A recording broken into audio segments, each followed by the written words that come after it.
I'm about to do a scrapbook page about these two photographs. They're for my friend. I'm creating an album for him, and it's about his little adventures in travel with his respective loved one. And they went to this museum in Toronto. I forget the name of it, but I do have it. I do have the information on it. And I'm just looking around my room because I have the Maggie Holmes stuff, but they have a lot of bright colors. My friend here has a sweater with a dark blue navy on, and they're looking out into the city, which looks really cool. And this is a really cool art installation that they were in and they were looking at, and I thought it was really nice. And I really wanted to have something that wasn't very pastel-y like the stuff that I have in my mini kit Monday right now, but I wanted to play on the circles here in the photograph, and I wanted to bring those out. So I brought this, and this one first caught my attention because of what it said, wild and free, live today. And so I thought it was appropriate. Anything like this is kind of generic, but it goes really well, and it's a nice contrast to all the beautiful colors that are in the picture. And so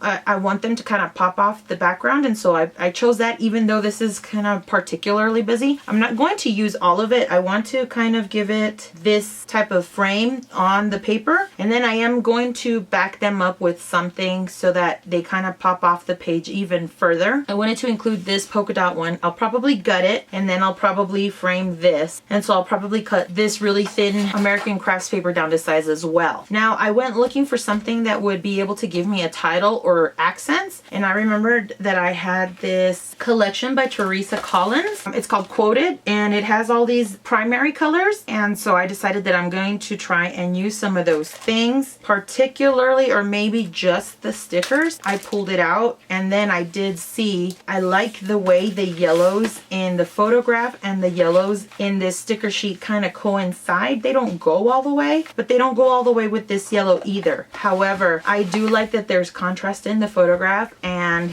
I can use a lot of these elements like this photo bubble, these black and gray stickers, or these black elements right here. I thought those were really fun. And then lastly, here's some more of those Teresa Collins stickers. I still have like the bright blue. I still have some border strips or some cameras down here that are also colorful. And I like that they're colorful because of this very colorful photo here. My friend Dom here has some red and white lettering on his sweater, and I like that too. And so I think I'm also going to include some wood veneer, and I have some here, and the first thing that comes to mind is the cameras, of course. I might bring in some, I just brought in the cameras because they're right here. I like this D, so that's one of my friend's names. It's gonna go like this actually, and that's fun. Stars are always a good way to bring in elements, and so I like these black and white ones, although if I do bring them in, I know I'm going to have to bring in something different, or a different colored star might work as well, because I know that I'm gonna have this paper in the foreground right behind the photographs. So I might need another couple of layering pieces. Now, since I did bring this out, I know that there are several cut apart sheets, and what I'm doing is I'm just grabbing some of my ephemera pieces from that collection. I know I have them all in this iris box, and they were, since it's see-through, I know I can see most of the time. I like to label my 4x6 boxes with some washi tape for the most part, and then these are just kind of randoms, but most of them are labeled so that I can see right away what I have up top. And this sits underneath my desk. I have another one that I'm also going to try and put under my desk, but since I have so much stuff in there that I haven't gone through, it's sitting beside my desk. Not only do I have frames in here, I also have 18 well, they're not 18 anymore, but I do have some 3x4s, 4x4s, 4x6s that can be added as layers. So I'm thinking about doing that. And then I have also the ephemera pieces. And then this one came with 30 bits and pieces as well on this side. And these were the cardstock ephemera bits. So I was thinking this would be fun because they did take these pictures in December. It has the red, it has the black and white element. I don't know that I'll put it right directly with this, so this is a maybe, but it's a very good starting point. And then what I'm gonna do is I'm gonna go through this first. It has all the months, so I know I'm not gonna use these, but I can look at the back side and see if I can try to incorporate them. The only other thing that I might be looking for is maybe like a wood grain or something that would come out in the photograph. Like I'm looking at the blue or the red, and there's even blue from the skylight, which is fun. Something very contrasting. So I could even go with those polka dots or these stripes, which kind of catch my attention, and I think that's what I'm going to go for. I could even go for one of these black and whites like this, or I have elements like this as well. Here's a bold diagonal shape on that side. And I have floral. Oh, I like this. Note to self. So anyway, I'm going to keep looking through this. I can do a bold color, or maybe even like this one. I like that.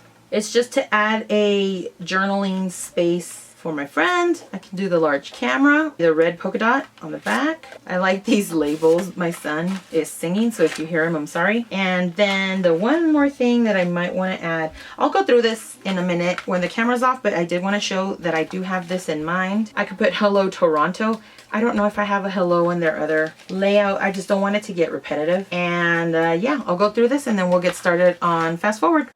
So I start by taking a few, maybe half an inch off of this patterned paper with the white background, and I put it on top of the yellow polka dot or yellow circled background paper to make a frame or a mat, really.